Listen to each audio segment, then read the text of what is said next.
sound bites. Okay, bad news for the Browns. They've announced that head coach Kevin Stefanski has tested positive for COVID-19. Can't coach. He will not be available for Sunday's playoff game against the Steelers. And special teams coordinator Mike Prefer will serve as acting head coach. 2 additional coaches and 2 players have also tested positive. They're reportedly tight ends Drew Petzing, defensive backs coach Jeff Howard, wide receiver Kadarius Hodge, and guard Joel Bitonio. So offensive coordinator Alex Van Pelt is expected to call plays. This is not great. This is rough. They also lost Olivier Vernon. That didn't get talked about yesterday. Myles Garrett and Olivier Vernon really are their defense. He has 9 sacks in the year. He's second on the team behind Myles Garrett. This is a huge loss for them. So between Olivier Vernon and this news, the line even moved. Yes. Fox Bet has Pittsburgh favored at 5.5 now. Was 4, it's 5.5. I said yesterday on that Walk the Line show I do, or Talk the Line, I said yesterday my 2 favorite bets on the playoffs were Rams plus 4.5. Seahawks can't score on anybody, okay? And they just beat the Rams. So the Rams plus 4.5 and the Steelers minus 4. It even at minus 5.5, I like Pittsburgh in this game. It's just literally it's unraveling for the Browns. Because of my emotional ties to Pittsburgh, I'm scared of this game still, just because of the repercussions of the Browns possibly beating the Steelers in a playoff game. But this is not looking good for the Browns. That's a lot for them to overcome. It was already a tall task considering the way that they played against the Steelers backups last week. So this has gone from bad to worse for them in their first playoff game since 2002. So Washington won the NFC East and locked themselves into a wild card matchup with the Bucs. And Chase Young was walking off the field after the win Sunday and was heard yelling, "I'm coming, I want Tom." And that comment has definitely not been ignored by Bruce Arians. He's a hell of a player. Obviously, making him a captain as a rookie speaks volumes. We'll have our hands full, but that it's one of those games where you better watch what you wish for. I do think that this is great. This is it's great for Tom. Well, I think it's fun. Like Chase Young is saying, I love that a star rookie is saying to a Hall of Famer, like I like that kind of trash talk. That's fun.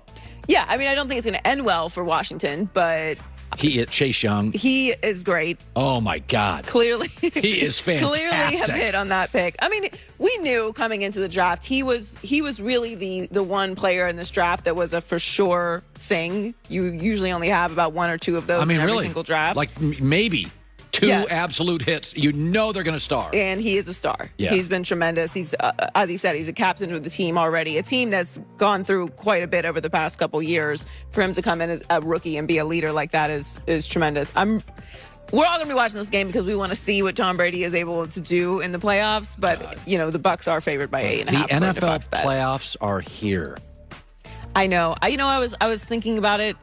I was thinking about it Sunday night. I was like, man, what a tremendous accomplishment. And I know we still have the playoffs to get through, but what a tremendous accomplishment. No bubble, national travel, young men, families. I am honestly like the NBA bubble and the NHL bubble. Listen, you just wouldn't let people come in so you can control it. I am shocked at how well baseball at the end of the year did and how well the NFL did. These guys are all going home. They're going to cities where people are eating dinner outside. There's so many factors, outside factors. And listen, the bubble was obviously insane, and it was a lot of pressure on everybody that was in the bubble. Right. But it was a very controlled environment.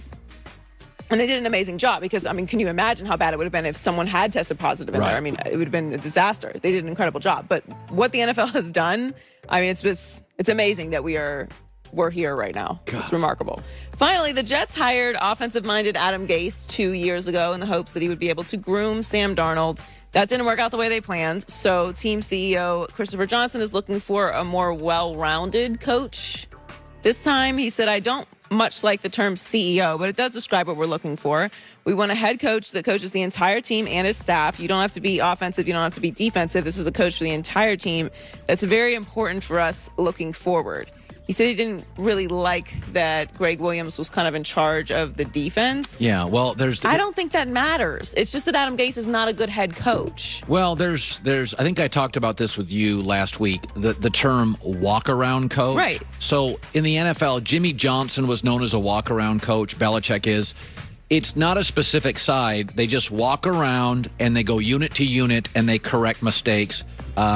Pete Carroll's known as a walk-around coach. Sean Payton's not. He's all in offense, lets the defense do their thing. So you can win both ways. But to your point, Adam Gase's issue, he struggles in relationships with coaches, with players. With everyone. With everyone. He just struggles in relationships. Yeah, I don't think you're necessary. I think you should look for a well-rounded coach in that they have the ability to, like, the Jets need someone who can build a culture. Yes. They're in a complete rebuild. Yes. So they need someone who can do that. Every job opening that's available right now is not necessarily the case. Like, the Falcons do not need a culture rebuild. That's not what's necessary there. The Chargers don't need a culture rebuild. There's a lot of pieces in place there. That's not the case with the Jets.